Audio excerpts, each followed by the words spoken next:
sekarang kita akan bahas perdagangan internasional. Kita beralih ke informasi lainnya, saudara. Baik ekspor maupun impor kembali bergeliat. Hal ini didorong oleh kenaikan harga sejumlah komoditas seperti minyak kelapa sawit, karet, dan batu bara. Data Badan Pusat Statistik mencatat nilai ekspor September mencapai 14,01 miliar dolar Amerika Serikat.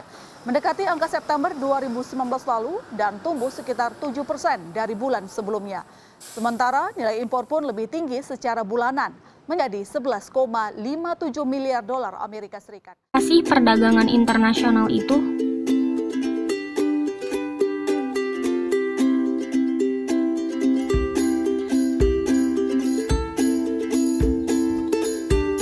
perdagangan internasional adalah perdagangan yang dilakukan oleh penduduk suatu negara dengan penduduk negara lain atas dasar kesepakatan bersama.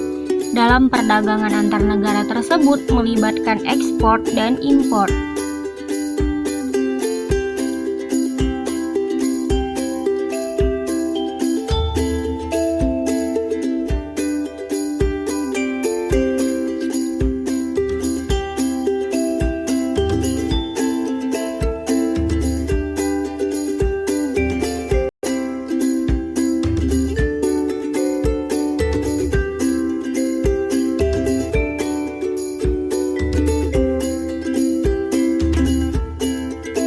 Ada dua teori yang mendukung faktor perdagangan internasional. Yang pertama, menurut David Ricardo, Theory of Comparative Advantage, yaitu teori keunggulan komparatif.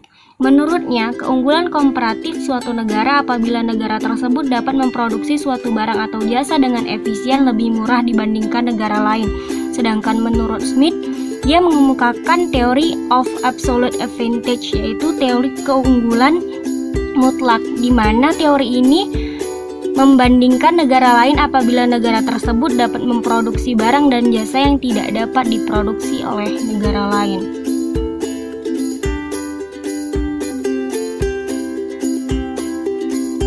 Ruang lingkup perdagangan internasional. Yang pertama, perpindahan barang dan jasa dari suatu negara ke negara lainnya. Yang kedua, perpindahan modal melalui investasi asing dari luar negeri ke dalam negeri.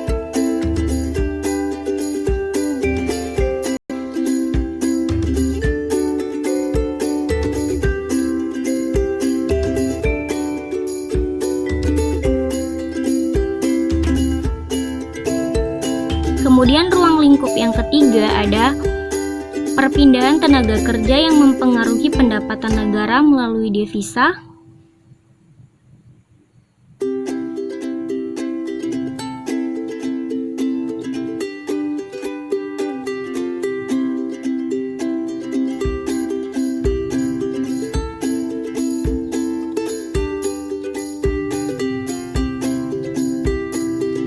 Kemudian yang keempat ada perpindahan teknologi, yaitu dengan mendirikan pabrik-pabrik di negara lain.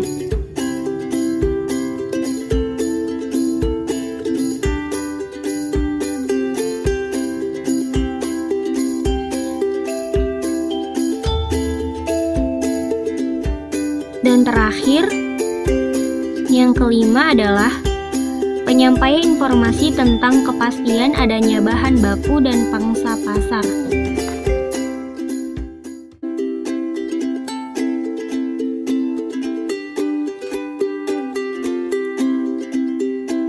Berikut adalah manfaat perdagangan internasional. Yang pertama, tingkat kepuasan yang lebih tinggi. Yang kedua, tukar-menukar barang dan jasa dari dan ke berbagai negara. Yang ketiga, pergerakan sumber daya melewati batas-batas wilayah negara.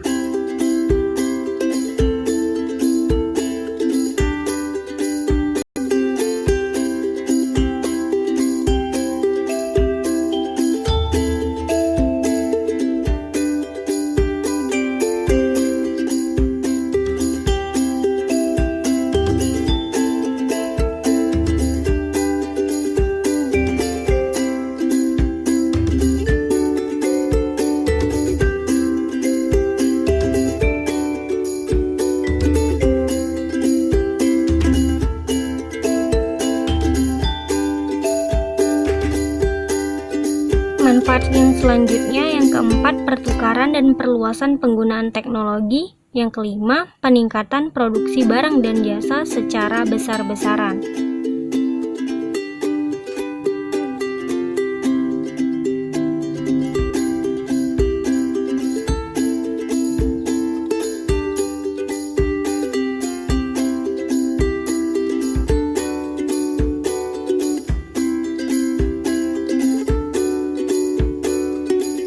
Kemudian, cara dan alat pembayaran internasional.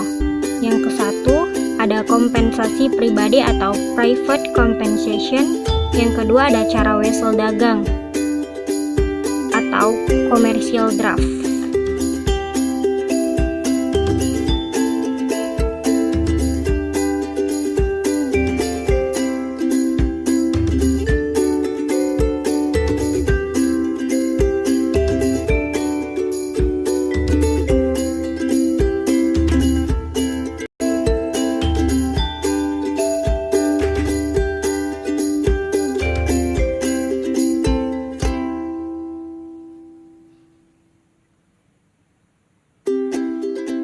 Kemudian untuk cara yang ketiga ada telegraphic transfer, dan yang keempat ada letter of credit atau LC.